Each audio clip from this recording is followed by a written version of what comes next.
The United States had for a long time been an agrarian nation. The fact is, when Thomas Jefferson made the Louisiana Purchase, he said it was a good deal, except for this little den of iniquity, Orleans, referring to the city we now know as New Orleans.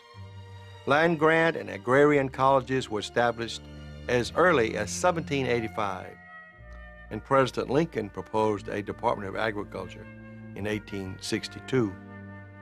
After the formation of the United States Conference of Mayors, mayors continued to discuss the need for cities to have a seat on the President's cabinet in the White House.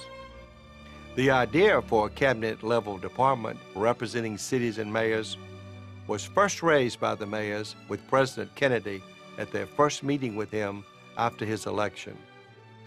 The newly elected president signaled his support for a new department, but it was not until President Lyndon Johnson that the mayors were able to get Congress to approve the new department in 1965.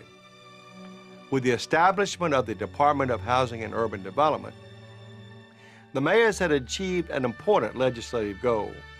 The New York Times gave the mayors credit in leading the fight by saying, "The United States Conference of Mayors marshals the potent political weight of the big city governments." And since 1965, many mayors have served as cabinet officers. And thanks to our partnership with presidents and HUD, significant legislation has been passed. One of the United States Conference Mayors' crowning achievements was the passage of the Community Development Block Grant Program. CDBG was proposed by President Nixon and signed by President Ford in 1974. Now over 30 years old, the CDBG program continues as a successful flagship federal city initiative which provides services and needs to millions in our cities.